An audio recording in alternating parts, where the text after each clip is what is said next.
Hello and welcome back to Lombardi Sweep. Football season is back.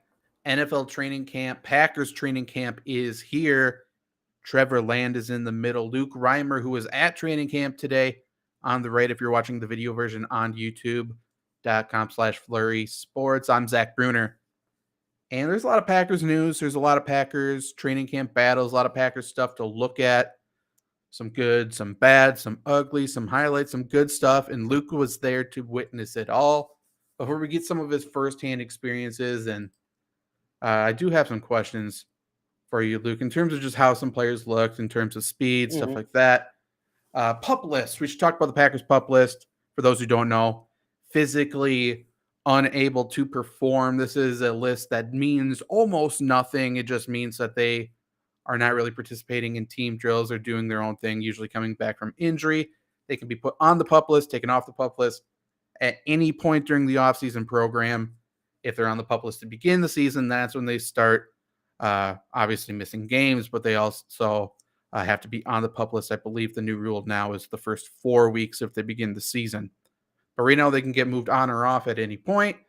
Packers started with 10 players on the pup list today. That was trimmed to 8. Dean Lowry and Patrick Taylor were removed from the pup list. Other players on it still: Elton Jenkins, Kylan Hill, David Bakhtiari, Tanyan, Randy Ramsey, Christian Watson, Sammy Watkins, Mason Crosby, and Hawadi Pututau, who I can only assume is Hawaiian. So aloha to you, brother.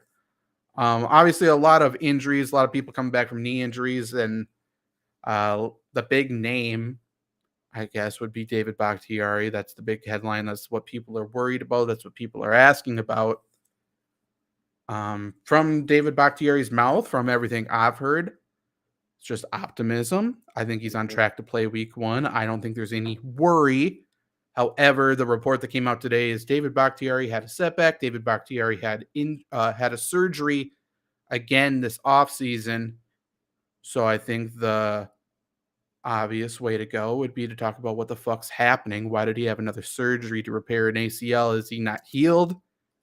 And I think from what I've been told, what I've heard, and just what I know about these knee injuries, it's complicated. It's not that his ACL hasn't healed, right? Right. So you have surgery. You got to heal the ACL together. There's going to be scar tissue that comes up. Last year, what happened is there was so much scar tissue buildup that things start rubbing, things are tight, he just doesn't have that range of motion. And because that scar tissue is built up so much and he's rubbing, then all of a sudden the fluid's going to fill up on his knee, which limits his range of motion even more. It causes pain. That's why he kept getting his knee drained with a crazy amount of fluid. Something's wrong. And it's because of that scar tissue. So they went in there. I believe last November was another surgery to remove some of that scar tissue. And when that happens, obviously he needs to heal a little bit more. And even before he played that Lions game, they drained a lot of fluid out of his knee simply just so he could move. Your body is protecting you from yourself when the fluid's building up there. It's just trying to make sure it's a natural sort of compression. It's a natural sort of making sure you don't move your knee in a way where you hurt yourself. That's why the fluid's building up. So he had to drain it just because he's telling his body, hey, we are healed. Stop filling up with fluid so I can move. And then the surgery again this offseason is the same typical thing. It's removing some of that scar tissue so he could move. And from all accounts right now, it sounds like his knee's not really filling up with fluid anymore. He's healing, he's good, and he's on track to play week 1. So I think people need to not worry. I understand it's a longer recovery from ACL surgery. We talked about it last offseason, where everyone was super optimistic he'd be back right away. And we said, hey, wait. And obviously there was more setbacks than we heard. But this is a fucking giraffe build. He's a massive human. And oh, by the way, he needs to have agility like a cheetah out there. He has to move and mirror the best edge rushers in the NFL. Like, it's a lot of agility, a lot of knee bend agility, movements, and He's a big dude. Like, it's going to take a while, but he should be back ready to go week 1. Luke, did you get to see any of those guys on the pup list working off to the side today? Yes, I didn't see David Bakhtiari at all. I'll also say, before I talk about what I saw, take everything I say with a grain of salt because obviously there's no pads on today. It's probably about 75% speed on everything. It almost seems like guys just getting back into it and kind of just getting after each other a little bit. But anyways, I saw. The notable guys that I saw were Kylan Hill, Christian Watson, and Elton Jenkins off to the side working. I don't know how much to speak on. I don't know much about their injury, how far along they're coming. But from what I saw, Elton Jenkins moving his feet nice. Christian Watson, he didn't do much. Obviously, he's still kind of in that rehab before the athletic stuff. And same with Kylan Hill. He almost he wasn't doing many drills. He was doing drills and stretching, but he was kind of just jogging in place, walking around, stuff like that. So I don't know if that kind of goes with it being the first week or first day of training camp. Let's take it easy. But there was nothing that made me think like, oh, why aren't they playing right now or anything like that. Well, and just an outsider perspective, obviously somebody who's not there. It's July 27th at the moment of recording this. Week 1 of the NFL is what, a week into September? We're still a little over a month away. 4 weeks away. In the season, 4 weeks can heal a lot of injuries. A really bad pull of a muscle. So, pup list, obviously 8 guys. You'd love to have everybody there, but understanding that there's still over a month left. To your point about David Bakhtiari, I don't know everything about the injury. Certainly, there's stuff they're going to keep behind closed doors that they have, but I don't see anything new unless he's torn something again, which I don't see. A couple things. Shout out Al Walsh, who's watching, wants to know when I'm going to have my Con Air roll up to Lambeau. And it's coming soon. We'll get it. I think Luke's a little bit further along in the hair to do it than me, but I'll do my best to catch up. I'm about 4 months out, so give me some time. Wait, time out before we transition. Speaking of hair, I just need you guys to look at this picture real quick. That's Jimmy Butler.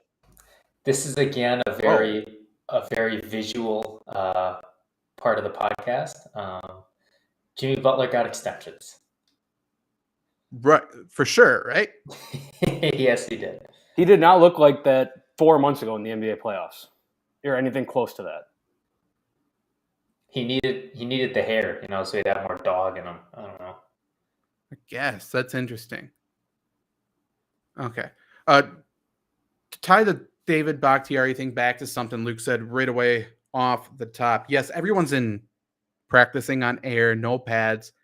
Everyone's wearing a t-shirt. They barely have cleats on. Like, you can't tell anything. Anyone who's a MVP of training camp so far, it's a fugazi. It's complete bullshit. It does not matter. So anyone who is performing super well and you're being like, hey, I told you so, check yourself a little bit. But it also goes to another point. Everyone is showing up right now. Everyone's trying to learn the playbook and everyone's learning how to practice, and which is a real thing. It's a real thing. And if you have someone coming off a knee injury, especially an offensive lineman, you're not going to put them out there against someone who doesn't know how to practice. There's so many times linebackers, defensive linemen, people like that, they go a little bit too hard, especially right away, see ball, get ball. Defense is going full speed right away, no matter what. If the defense is going to be diving into David Bakhtiari's knees, rolling him up at all, because that shit happens. They want to impress. They want to make a team, especially on the Packers edge rushers. Like, it's going to be hard. It's going to be competitive. They have to show out. You're not putting fucking David Bakhtiari out there. You're not putting Elton Jenkins out there. They don't need to practice. They don't need this right now. So, like, if it was game week, honestly, from what I've heard, I think David Bakhtiari possibly could go.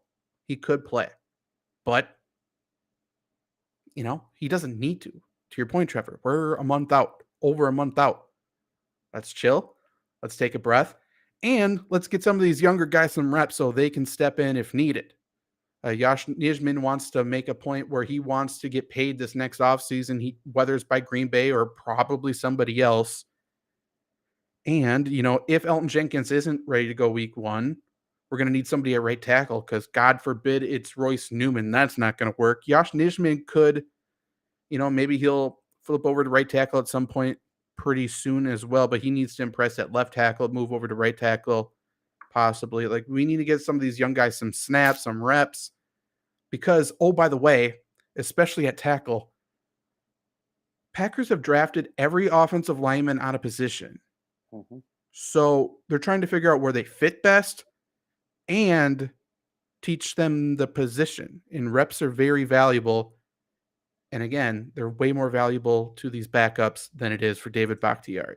So take a breath, relax, and I think everything is going to be okay. And I believe the same thing for Robert Tonyan. He looks very good right now from everything I have seen. Mm-hmm. He should be good to go. I forgot to Yeah, mention him off to the side too. He was running around doing drills like that and stuff too. Cool. And I saw a clip from Elton Jenkins today too. He looked good. I don't know what the fuck he was doing, but He's a mammoth. I think he's a mammoth, but also the way he was running in the drill, he needs to dip his hips because he's gonna fall. It was the worst form I've ever seen, but it is what it is.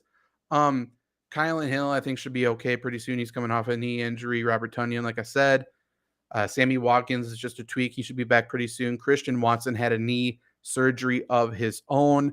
So for a guy who the Packers can't afford to not play, right? He needs to have a very big role given what the Packers have done with the wide receiver room. He's missing very valuable reps and days and stuff. He's there taking mental reps, which is very good. Mm-hmm. I would assume he's out a minimum of 7 more days. I would assume the Packers are hoping to get him there for the second preseason game. That's probably more likely to get him a snap or two. And I think even that's a little bit unlikely. So you're looking at the starting wide receivers today with Sammy Watkins and Christian Watson out to the side. You had Randall Cobb, obviously, out there. You had Alan Lazard, and Luke can speak to how Alan Lazard looked. He was definitely operating as a wide receiver 1, and then Amari Rogers was the other one. So we have 2 Randall Cobbs in the lineup. I'm not so I guess, Luke, you saw it. Obviously, I wasn't there. Was Amari Rogers lining up outside? No, I mean, most of it was 2 wide receiver sets on one side with him being the inside receiver. Okay. That's what a lot of it was. I mentioned this to you guys too, but the first time that it was kind of 11 on 11, the number one or the receivers that went out with the ones were Lazard, Cobb, and Juwan Winfrey. I don't know if that means anything, but that's who got the first rep in that 11 on 11 drill. But I know I told you guys this too. Amari Rogers, it seems like maybe he's bulked up a little bit. He looks a little bigger than he did last year. His routes look nice. He's hitting nice, the nice zig routes, out routes on those rollout passes, kind of being that flat guy. I don't know. There wasn't anything that stood out to Amari Rogers that made me think, he took a step back from last year. It's interesting they say it looks like he bulked up because everything he said is that he actually shed weight. So who knows? Maybe he just looks bigger because obviously he turned fat to muscle and he's actually down weight. Yeah. But he's more built. Because, last year, not that I'm someone to fucking fat shame him, but he was definitely out of shape. He was slow. Not ready to play NFL football, I would say. And I think, being in his head a lot kind of did that. I don't think he was preparing very well off the field. Everything people and coaches have been saying is that he has, and he's ready to take steps forward. So, you know what? I'll do it live on the podcast here. Slate's clean. I'll be optimistic on Amari Rogers too. How about that? I'm not. Can we talk about how wild that statement you just made is? That he wasn't ready? Like, this is a 3rd-round draft pick that we traded up for, a guy that was talked about, great NFL guy, great worker. You're out of shape, dude? Like, what? Like, you are not a first-round pick who, he had a guaranteed spot, but you're not a first-round pick who has a guaranteed slot. dude, how are you showing up out of shape? I understand, there's a learning curve for everything. Dude went to Clemson. So this dude should know how to practice and stay in shape. So I'm not giving him a pass for that. For him, I'll wait till I see it. And even after I see it, I'll probably have to wait another 6 weeks because we all know my feelings towards Amari Rogers. And just to move along with the receivers, Zach, I know you brought up Allen Lazard there a little bit. Just from what I saw from Aaron Rodgers, it always seemed like his first look was to Allen Lazard and then to go through his progressions. I mean, Allen Lazard, he played well today. He had a very nice, I'm sure you guys saw, someone tweeted about it. I think someone tweeted about it. It was about a 50-yard jump ball, and he kind of Antonio Freemaned it over Adrian Amos, it was an awesome play. But it seems, just based on 1 hour practice, that Lazard's the guy as of right now. And I think he is going to be asked to do that. Again, devil's advocate, everyone is saying Sammy Watkins is going to have a major role in this offense, and he wasn't on the field. Right. So we will see. And by the way, that's not the last time I'm going to say Sammy Watkins is not on the field. Like if we get 50% of the snaps out of Sammy Watkins this year, I think that should be considered a win. Obviously, the Packers are more than thin at the wide receiver position, no matter what the Packers front office says. They're currently working out 3 other wide receivers. Don't worry. None of them are veterans. None of them have NFL experience. So let's get that out of there. But, I mean, Juwann Winfrey is a guy I talked up as soon as the Packers signed him last year or a couple years ago. Like, I liked him a lot with the Broncos. The dude's a fucking stud, and I know the Packers really like him. And the best part about it, he certainly doesn't lack confidence. Right. He thinks he's Davante Adams, like actual quote. And you know what? Cool. Like, I'm glad. I hope you're Davante Adams. Same. It's one of those things where I often cite this. People criticize Paul Pierce for saying he thinks he's the best player in the league. If I was Paul Pierce's coach, I would be very alarmed if he didn't say that. Mm-hmm. I don't want someone who doesn't think that they're the best, who can be the best, all of the above. If Juwann Winfrey thinks he should be catching touchdowns on Sunday from 12, then good. Let's hope that happens. And he is super good route runner, amazing burst, a little bit undersized, but that's fine. He was kind of in Rodgers' shithouse last year because he didn't do some things on some routes that Rodgers wanted him to. Again, that's experience and working together. That's something you can get through. And then his hands were certainly iffy. So I'm not sure if you noticed anything about players dropping balls today or not, but if you didn't, then that's probably a good thing. Yeah, right? I mean, nothing stuck out to me. Also, I just want to speak on Paul Pierce because I'm a Paul Pierce fan. He is very underrated in NBA history. Like, if you go back and watch Paul Pierce highlights, they are awesome. Don't forget, he still shit himself in the finals. Yeah, that's right. That was the best of us. But just Juwann Winfrey, I told you guys this. He burned Eric Stokes twice. One of them, Rodgers hit him. It was, I mean, of course, it was an incredible throw, but it was one of those where just right out in front, and Eric Stokes was about a step behind. Winfrey dove for it and came down with it. It was nice. And the second one, he burned him. Stokes, of course, had his makeup speed, but Rodgers didn't even look that way. I think if Rodgers throws that's a completed pass. But and kind of back to Winfrey's attitude, obviously I 100% agree. You're happy to have some guys with a dog in you, but I think even for the Packers, that's more refreshing to see.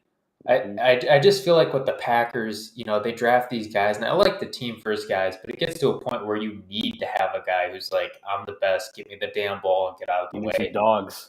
You got to have some dogs, and it seems like over the years, the Packers have been going for the nice guy you want to take home to meet your mother instead of the guy who's going to get results. So I'm just really happy to finally get a guy who gets results. Hopefully. We'll see. I agree. And obviously I didn't see the plays with Juwann Winfrey burning Stokes, Luke. But by the way you described it, it wasn't a burn. It was, a step ahead. Sure. But even still, it sounds like Stokes is still doing the same thing that we criticized him prior to last season, where his technique's really, really bad.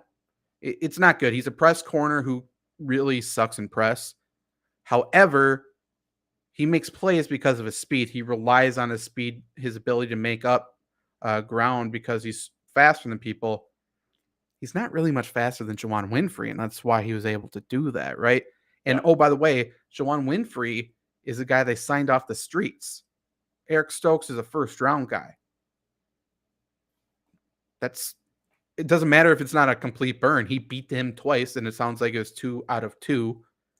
And obviously, again, there's only so much stock you can take into it. We're in pads, we're in t-shirts here. Who really cares?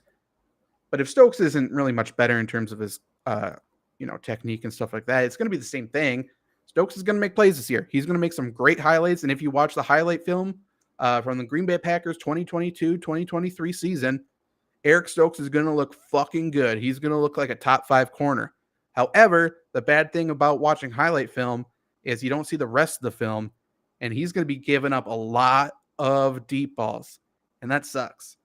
And when the Packers are given the ability to roam and given the ability to trust your eyes, which I don't necessarily disagree with, there's going to be people out of position, and we're going to see a lot of house calls for teams if Stokes doesn't, frankly, chase his guy down after the catch. Well, and let's not forget, obviously hindsight's always 50-50, but let's not forget this guy was not a first-round pick. Like he was a first-round pick. We drafted him in the first round. He should not have been a first-round pick. People forget he was drafted in front of, I believe, Tyson Campbell, who was his teammate, who is widely regarded as a much better cornerback. Stokes is supposed to go in the second round. So just another example of a reach. And so I'm glad he has flashy speed, but another example of taking a guy too early, for sure. Well, and just to add on to that, with the long plays, I also noticed, and of course, it probably guys are ready to play football right now, right? Darnell Savage was, doing his thing, running all over the field. We've seen him do that in games and blow coverages. I mean, I don't know if today's a predictor for anything in the future, but there was 3 or 4 times where I turned my head and Darnell Savage was running full speed right at me, just running all over the field in the defensive backfield. I don't know if that's something to watch, but that was also happening. Yeah, and again, it's not good or bad, and it's going to lead to plays being made, and it's going to lead to plays being blown. Mm-hmm. As is the Joe Barry defensive philosophy. It just is what it is. Again, you can call it good, you can call it bad. And I will say the one thing that is great about it is it empowers players, and players love it. Mm-hmm. Whether they make the wrong decision or not, like as a fan, as a critic, as a coach, you can be like, hey, this sucks, we blew the play. But if the players feel like the coaches have the trust in them to do that, if the players are given the freedom to do that, they're going to play looser. They're going to be more confident in themselves usually, and usually leads to good things. And last year, I think it did lead to more good things than bad. I don't know if it's an issue. Packers are getting faster, more athletic, more aggressive on defense. Mm-hmm. I mean, look at Quay Walker, and he's the epitome of that. The problem with that is we got these young, dumb, stupid, athletic freaks who trust themselves a lot, because Georgia was a fucking problem last year. Quay Walker might run 10 yards out of position, as he did on Georgia last year, but it didn't matter because the backside defensive end destroyed 3 offensive linemen for whatever team. Like, they trust their eyes. They're going to get out of position. There's going to be growing pains on this offense. And I'm not saying this to be like, hey, I'm a super pessimist and the Packers aren't going to be any good. I'm just going to say there's going to be some serious growing pains on this defense, even though the defense is projected to be one of the best, even though the defense has more invested in it in terms of draft capital than any other defense in the league. There's going to be some serious growing pains, and it's going to lead to some stupid, dumb headlines being like, oh, did the Joe Barry experiment not pay off? Oh, what's different from this year than last year? Blah, blah, blah, blah, blah. It's all the same thing. Joe Barry defenses are cyclical. Take it as it comes. There's a kind of a saying in real estate that kind of goes into that just because you may, put $5,000 into a house doesn't mean your house value goes up $5,000. Just because you invest 2 first-round picks in the defense does not mean your defense is worth 2 first-round picks there. To your point, Georgia, congrats, you're 10 yards out of position against Vanderbilt Commodores. That means nothing. Right. You get 10 yards out of position even against Jared Goff or Kirk Cousins. That's a big damn difference, even though they're not the elite quarterbacks. Throw in they're playing the Bills this year, they're playing the Buccaneers this year, they're playing a lot of decent quarterbacks this year. So they're going to be growing pains, and it's going to be really interesting because we know Packer fans like to be super aggressive in their takes, to your point. It's all one or the other, and it's all good leading into a season. It's going to be really interesting to see how many weeks it is before they give up on this defense. And special teams, for that matter. I will say, it's very obvious Bisaccia is playing no fucking games. He's saying it as it is, and it's good because he's the Packers head coach. I don't think Matt LaFleur is a very good head coach. I don't think he's a very good leader. I don't think people really listen to him. Bisaccia's telling LaFleur what to fucking do. Bisaccia's telling people where to be. He's telling you when you can stand up, when you can take a step, when you can sit down, when you can go to bed at night. Bisaccia's telling them what to do. And, oh, by the way, he's telling Gutekunst who to sign. The latest signing at safety was Dallin Leavitt. Safety, he's not that great, but he was a starter for the Raiders last year on special teams. He was mixing it up a little bit in practice today. Was he? That's good. Yeah. He's definitely going to be a Bisaccia guy. He knows what Bisaccia expects. And by the way, he probably has a pretty good chance to make the team if he comes in right now. To a position that we talked about, I think, last time. Like the safety position for the Packers is incredibly thin. Obviously, Amos and Savage are great. No knock against them. But after them, for a strong safety depth chart right now, it's Sean Davis, Tariq Carpenter, who is more of a linebacker. I'm not sure where they're playing him or not. And then leave it. And then free safety, it's Vernon Scott and Innis Gaines. Like there's nothing there. Is Matt LaFleur this better version of the Steve Nash of the NFL? The coach that is the coach, but really not a coach? In my mind, Matt LaFleur is a better football coach than Steve Nash is basketball coach. But I understand that line of thinking. There was a video today about Aaron Rodgers taking Matt LaFleur's sunglasses. I have that picture. Sorry. I'm pretty sure Matt LaFleur said, "Okay, sir, you can. There you go, sir. Is there anything anything else you want, Mr. Rodgers?" Like Aaron Rodgers is around the team. Matt LaFleur, again. Aaron Rodgers is telling Matt LaFleur what to do. Matt LaFleur is the cuck of the Green Bay Packers. He has no say in anything. Yeah, there he is. He's so happy here in Rodgers' hands. I'll give credit to LaFleur, though. He knows his role. He knows his role. Plays it right. Yes, he does. And that's fine. And if he was an authoritarian dick, this team probably wouldn't work. No. Like, Rodgers wouldn't accept that. Rodgers would be gone. Like, I'm not saying he's wrong. I'm just saying what it is. Wonder why Matt LaFleur hasn't won Coach of the Year? Because he hasn't been a very good coach. He's done his role fine. It is what it is. But what about his win-loss record, Zach? So good. His regular season win-loss record. Let's do playoffs now. Yeah. Just to speak on Rich Bisaccia before we move on here real quick.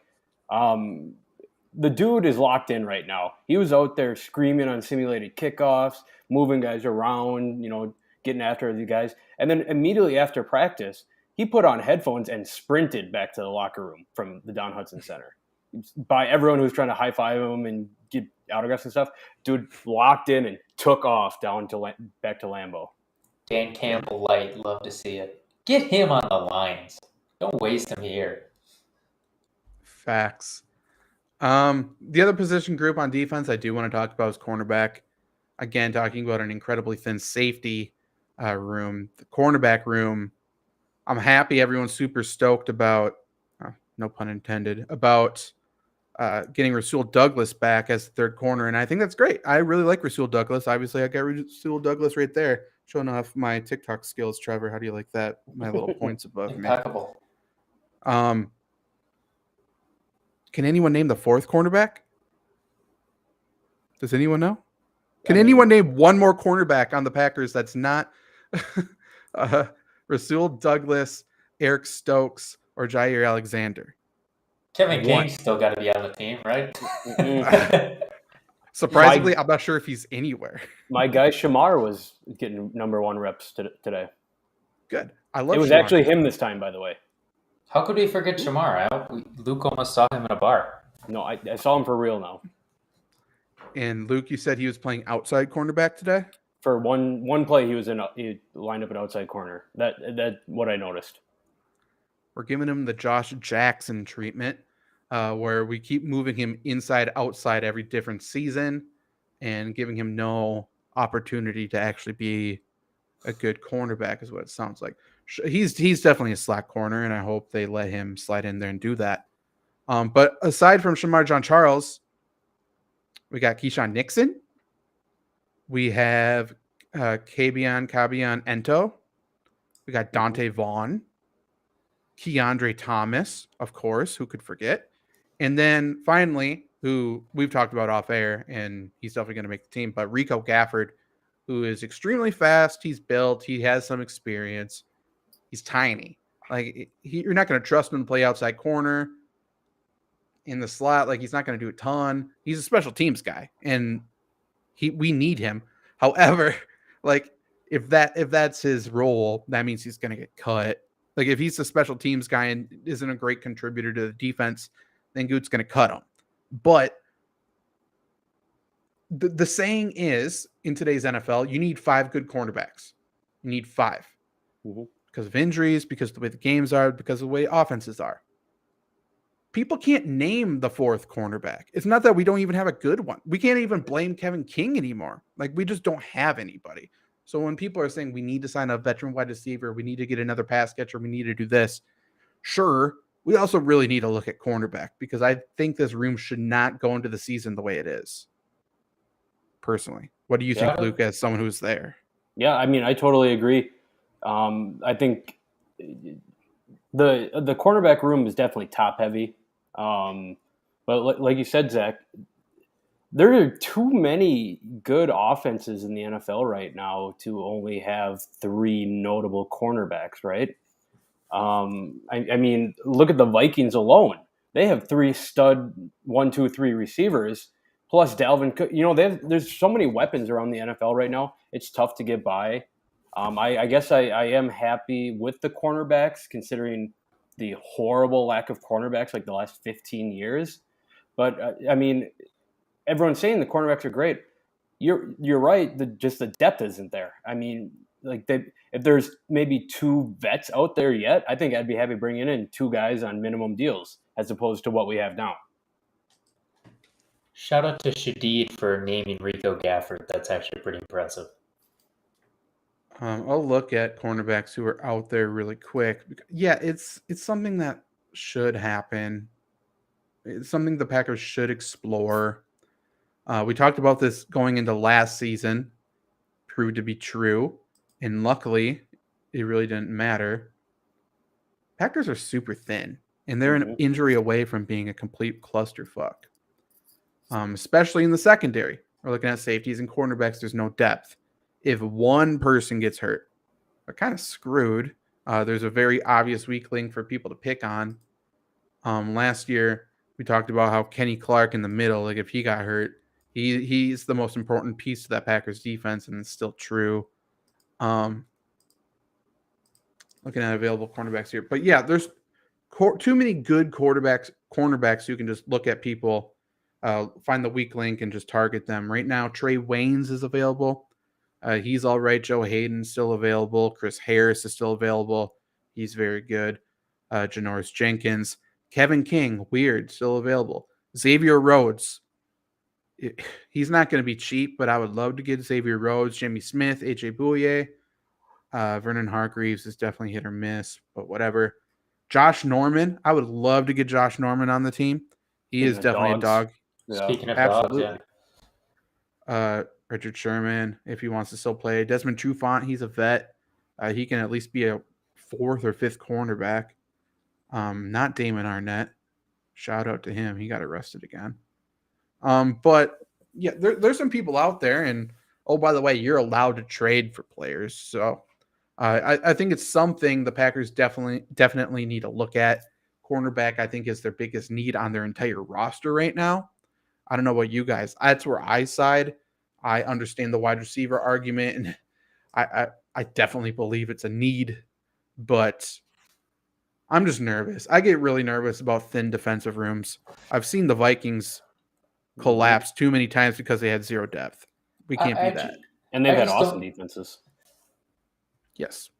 I just don't understand, obviously wide receivers a need, so we make it, obviously not the greatest of moves, but we're making a ton of moves for wide receivers. Like, the moves have been there. They haven't been great, but they've been there. I just don't understand how you can make so many moves at one position and then completely neglect another.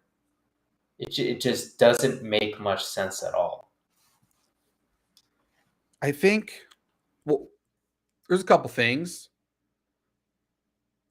There's coaches and players who are advocates to get certain people in, and there's players who can say, hey, we need this and this is what we need, and there's coaches saying this is what we need to get better.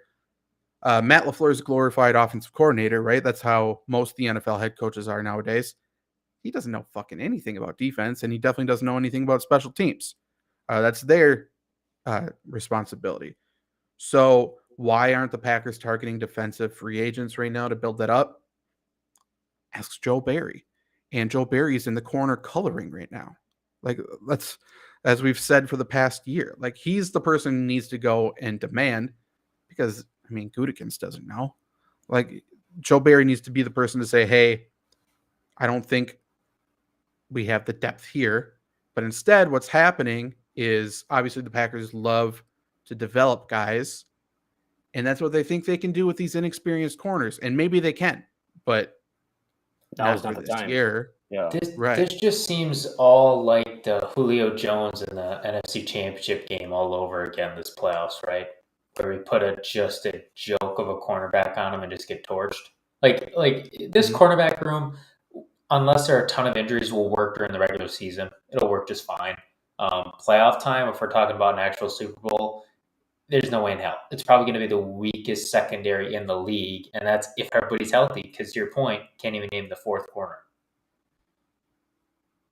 No. And Kirk Cousins, I mean, we can make fun of him. He's a pretty good quarterback. He at least knows what's going on. He can read defenses. If someone is in there, if Rico Gafford is in there knee high on Justin Jefferson, he's going to go to him. Like you've, how many times have we seen Aaron Rodgers see the cornerback who got substituted in, and he'll pass over him, run hurry up so he can pass over him over and over and force the other team to take a timeout to get his ass out of there? That's what these other teams are going to do. Like, they're going to force Rico Gafford. They're going to force Shamar John Charles to make plays to prove that they can stop him. And I don't think they can. And the philosophy, and it's the Joe Barry defensive philosophy, and again, when it works, it works. When it doesn't, it surely doesn't.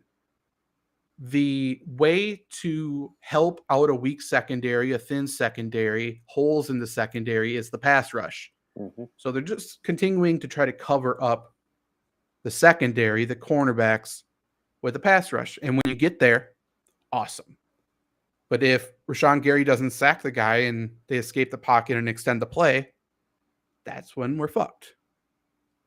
It's not hard to figure out. And that's if we're playing against a Kirk Cousins. Now, we're playing a Josh Allen and a Lamar Jackson. Yeah, goodbye. That's a house call. Yeah. You, Zach, you put a bad thought into my head. I pictured Rico Gafford guarding Justin Jefferson. I pictured everyone that we have in our cornerback room guarding Justin Jefferson. And I think other than Jair Alexander, that dude is fucking scary, Justin Jefferson. He's very good. Yeah. Yep. And by the way, talking about special teams, we did a little bit. Obviously, Rico Gafford has been playing some special teams in practice, and that's good. He's suited for that. A lot of teams play starters, some reps in special teams. defensive starters and special teams because it improves their special teams. It's a third of the game. Packers haven't really done that lately, but it sounds like they're doing it a little bit more this year. Bisaccia's asking for the best players to be on defense to actually make it, work, and that's good. Again, if Eric Stokes gets hurt on special teams, not only are we thin in the secondary, Gutekunst is never going to let Bisaccia do that again, and he's going to take every starter off the special teams, and we're going to suck on special teams again. And then we're going to complain, and then Bisaccia's going to get fired. Then we're going to start this whole cycle again. And even if it's not an injury, I mean, if you're running a 80-yard gasser, you're going to be tired. Mm-hmm. Hopefully we kick off a bunch this season because we're scoring a bunch. Then the secondary and everyone on the kickoff team gets tired. Like, you need to have depth. You have to. And I know the Packers love to run wide receivers and running backs out there for kickoff, but damn, I would love to have people who are trained and it's their job to tackle to the kickoff. It would also be nice to not lose the best special teams player you had to a vet minimum to your biggest rival in the division. Don't worry, Trevor. He's only a wide receiver. It's not like we need a wide receiver right now that knows the offense. So he was too expensive at 600-some thousand, right? Yeah, hopefully we sign. I don't even know what college was that we were looking up from Lebanon, Illinois. The guy that we're working out right now, McKendry. With two E's. Somebody tell me how that works. Hopefully we get that. We will leave you on this probably unless you got anything else to talk about. But offensive line, obviously, we were talking about Jenkins and Bakhtiari out today. The offensive line that they went with to start was Josh Nijman at left tackle. We had Runyon at left guard, Myers at center. Backup center, Jake Hansen was, I believe, playing right guard. And then Royce Newman was playing right tackle. Yes. Well, he was standing in at right tackle. Royce Newman obviously played tackle his senior year at Ole Miss. Said he needed to go back at guard because right tackle in college, the edge rushers in college are too fast for him. So I'm sure it's going to work out in the NFL. I think that'd be really good. But to the Packers' defense,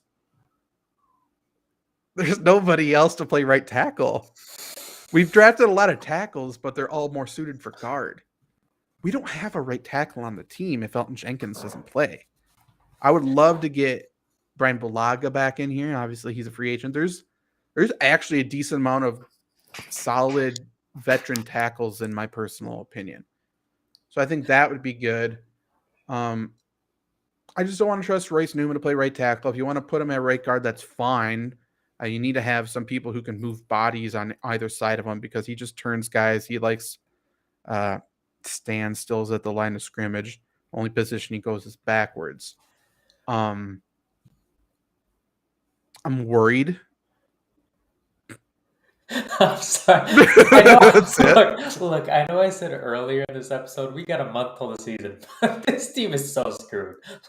Like in terms of Super Bowl, this team is so screwed. We got Royce Newman playing right tackle. We have 3 cornerbacks. 3. That when all are healthy, we have 3. We have no offensive line. Our best receiver has been looking good. Still Alan Lazard. Our best receiver's best skill is run blocking. Yeah. We have, until Tunyon comes back, Mercedes 45-year-old Lewis is our best tight end. And he's gonna be glued to the right side to help block. This is just, I understand not every team is perfect, especially not a month out. But we've talked about these holes for how many years now, honestly? How many weeks, how many months we've talked about these same holes, and they're still there, staring us right in the face. So if you can bet any team other than the Packers to win the Super Bowl, let me know where. Looking at some of the tackles, right tackles available. Darrell Williams is available. He's 29. He's decent. Bobby Massey, I think he could step in and start right away. And then Brian Bulaga, like I said, he would be awesome to bring back. I need his Southern Iowa twang. introducing himself. We just need something. And Aaron Rodgers, I say it again, one of his most underrated skills is the way he helps his offensive line, not just because his arm is a threat and defenses have to respect him. He sets up blocks, he escapes rushers, but the way he sets up blocks is insane. And that's why the offensive line is rated near the top every single year, because regardless of their skill set, because they haven't had a top 16 skilled offensive line in a while. But they rank up there because of Aaron Rodgers, and that's good. And his cadence and everything, he slows down the defensive lineman. It's unbelievable. And it's part of the reason why you saw the Chiefs, who had a terrible defense last year, destroy Jordan Love. Like just little things that people don't notice. It doesn't show up in the box score. So like the offensive line's a clear issue.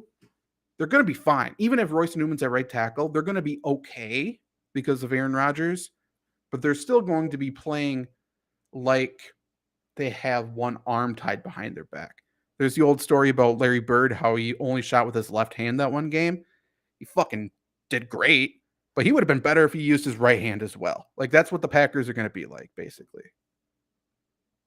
I love the Celtics references today, Zach.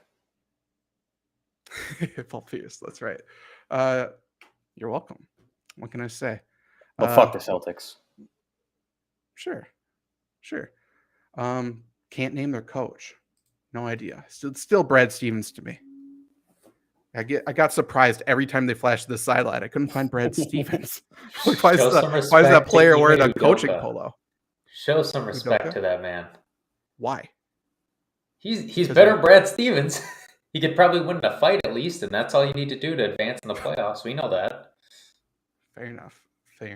Anything else you guys want to talk about before we get out of here?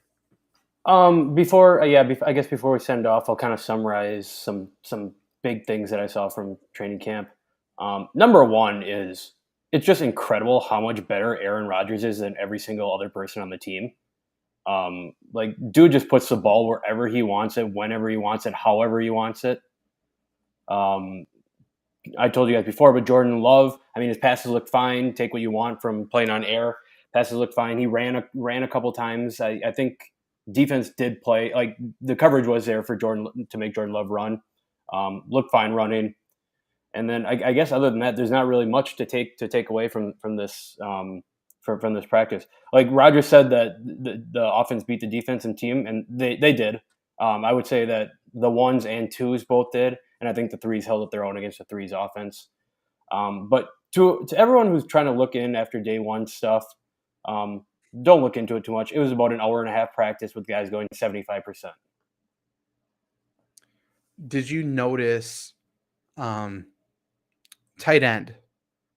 Mm-hmm. Was it mostly Mercedes running? Tyler Davis was running with the ones too. They love Tyler Davis. Mm-hmm. How do you look? I mean, obviously, he's just running routes. He was fine, I'm sure. I mean, there was nothing that stuck out to me that was great, and there was nothing that stuck out to me that was horrible or anything. DeGuara was there, so he ran ahead of DeGuara. And DeGuara was running with the ones too, yeah. So, yes, DeGuara was running ahead of Davis, but Davis was also getting reps with the ones. You should trade Davis in a 7th for Dan Arnold. Sure. We got Sal Cannella. He's really good. He's a USFL record holder for most receiving yards in a game. Good player. One of his best perks is that he's not Tyler Davis. And I like that about him a lot, actually. Has a little bit of swag. Unlike, we traded for Tyler Davis, I think, didn't we? To Jacksonville, didn't we? He came from Jacksonville. Maybe we just picked him up. They really like him. And that's fine. But let's get past it. Let's get over that hurdle. I think we'll grow as people if we sign a better tight end. If you really want to like improve the tight end, we don't need it. They're giving up on. They're replacing Dominique Daphne with Tyler Davis. That's all that's going on. And at least Daphne's fun to watch. He's not that good, but neither is Tyler Davis. So I don't know. Whatever. This was Lombardi Sweep. Yeah, everyone's gonna say that Lazard and Romeo Dubes were the big players, and they were both fine. But if we're really talking about it, Aaron Rodgers was the best player at this practice. He's the best player at every practice. He's the best player at every time he steps on the field. And if you want to see that proved, just go to one of these training camps and watch him play at 50%. It's like he's playing 100%. He just throws the football like a dart. Mm-hmm. It doesn't make sense. I don't. From all different angles. Like he had his back towards the line of scrimmage throwing in practice today. And yeah. Well, yeah, this was Lombardi Sweep. Definitely follow us on or subscribe on YouTube if you're watching on YouTube. This podcast is available anywhere you listen to podcasts. Leave a 5-star review. We'll probably be back next week because I can only assume there's going to be some sort of Packer news come from camp.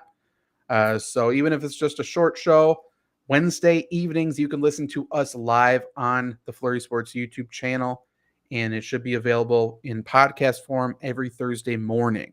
So stay tuned for pretty much, I assume, every week now until February. Yeah, and if you're a Packer fan, I'm sure you're a football fan. If you're a football fan, I'm sure you're a fantasy football fan. Tune into our fantasy football show hour before Lombardi Sweep. Yes. And see ya. Follow Trevor's TikTok. If you like shenanigans, remember Zach and Jake Osmond still have to do their crab rangoon eating contest. That will also be on our YouTube channel. At Jacob Osmond 1 on Twitter. Bug him. Tell him we need a crab rangoon afternoon pretty soon. So in a crab rangoon eating contest, what's like your goal that you want to reach? Satisfaction. Okay. I like that number. Whatever number that is, I'm gonna guess it's gonna be lower than you would think. I'm not sure how many I want to eat, but okay. Yeah.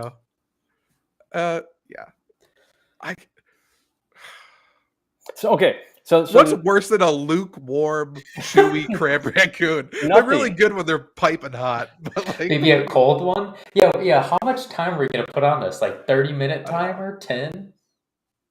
I don't know. I kind of want a 2-hour special. I also want to ask you guys this, and we can ask it for the viewers. Please comment. What's the food that you could do the most of if you were in a food eating contest? Crepes. Crepes? Oh yeah, dude, crepes are so thin, so easy to eat, and so good. That's so much bread. So versatile. It's not that much. Crepes are super thin. Well, once you eat a lot of them. You're not eating the right crepes, my guy. I can't say that I ever eat crepes. No, of course not. Trevor's answer bummed me out. I don't want to answer. The correct answer is Sour Patch Kids. Yeah, I don't think that's right either. No, that's horrible. Sorry, not all of us are cultured, Zach. Crepes? Crepes, man. Give it the time. It's the best the French have to offer. Really, the only thing they have to offer. I hate the French. I hate the French. Okay. Good fries. They do also offer the white flag a lot, so maybe that. But as always, fuck Rudy Gobert, and we'll see you next week. Goodbye. Peace.